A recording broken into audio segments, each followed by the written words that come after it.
सभी भक्तजनों को मेरा सादर नमस्कार। अश्विन मास के कृष्ण पक्ष की एकादशी को इंदिरा एकादशी के नाम से जाना जाता है। एकादशी के दिन भगवान विष्णु की उपासना विशेष रूप से की जाती है। इंदिरा एकादशी का व्रत करने से भक्तों को समस्त कष्ट और भौतिक समस्याओं से मुक्ति प्राप्त होती है। इस एकादशी के व्रत के प्रभाव से महापापों का भी नाश हो जाता है। इंदिरा एकादशी का व्रत करने से भक्त को मृत्यु के पश्चात नारायण लोक की प्राप्ति होती है तथा व्रती के पूर्वजों को समस्त पूर्वकृत पापों से मुक्ति मिल मोक्ष की प्राप्ति होती है तथा व्रत करने वाले को पितृदोष से मुक्ति मिलती है। इंदिरा एकादशी व्रत 2024 व्रत का शुभ मुहूर्त 28 सितंबर को है तथा पारण द्वादशी तिथि को 29 सितंबर को करें। इंदिरा एकादशी व्रत कथा। युधिष्ठिर बोले, हे भगवान, आज आप कृपा करके अश्विन मास के कृष्ण पक्ष की एकादशी को कहिए।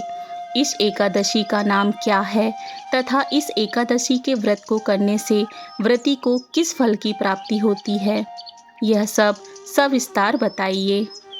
इस पर भगवान श्री कृष्ण बोले कि हे राजन, अश्विन मास के कृष्ण पक्ष की एकादशी का नाम इंदिरा एकादशी है। इस एकादशी का व्रत करने से मनुष्य के समस्त पाप नष्ट हो जाते हैं तथा अधोगति को प्राप्त हुए पितरों का उद्धार होता है। हे राजन, इस एकादशी की कथा के श्रवण मात्र से ही वाजपेय यज्ञ करने का फल प्राप्त हो जाता है। प्राचीन सतयुग में महिष्मती नाम की नगरी में इंद्रसेन नाम का प्रतापी राजा राज्य करता था। एक समय राजा अपनी राजसभा में सुखपूर्वक बैठा था। अचानक महर्षि नारद आकाश मार्ग से उतरकर राजसभा में आ गए।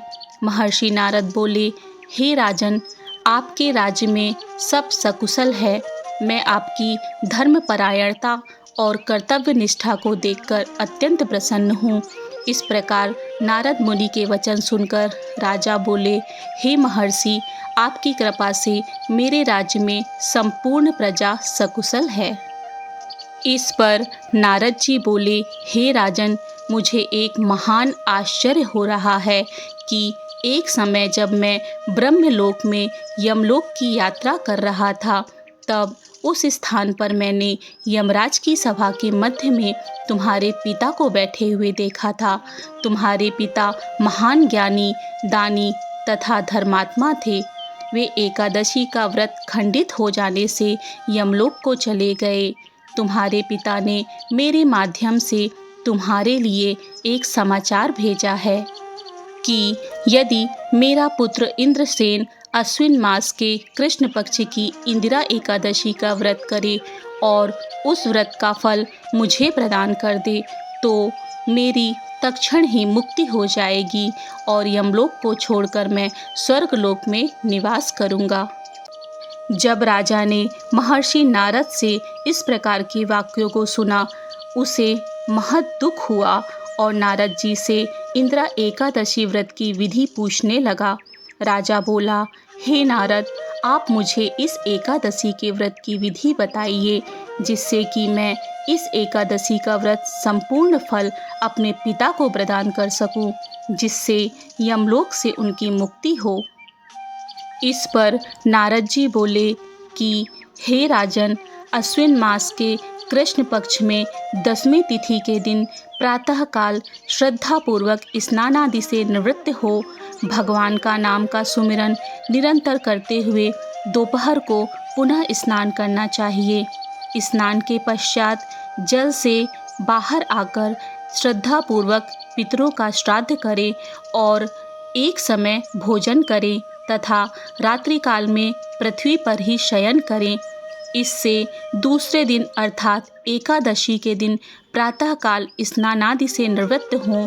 इसके पश्चात भक्तिपूर्वक संकल्पित होकर व्रत को धारण करें और यह संकल्प लें कि आज मैं निराहार रहूँगा, एवं समस्त भौतिक भोगों का उपभोग नहीं करूँगा।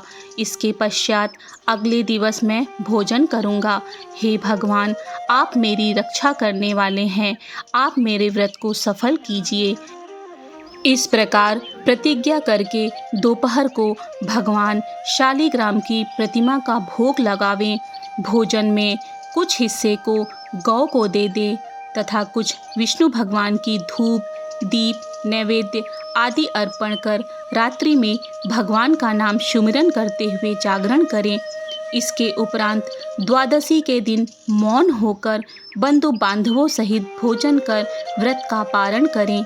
हे राजन, यही इंदिरा एकादशी के व्रत की विधि है। हे राजन, यदि तुम आलस्य रहित होकर इस एकादशी के व्रत को करोगे तो अवश्य ही तुम्हारे पिताजी यमलोक को छोड़कर स्वर्गलोक को प्राप्त करेंगे। महर्षि नारद राजा को उपदेश देकर अंतर्ध्यान हो गए। राजा ने इंदिरा एकादशी के आने पर विधि पूर्वक व्रत व पूजन किया।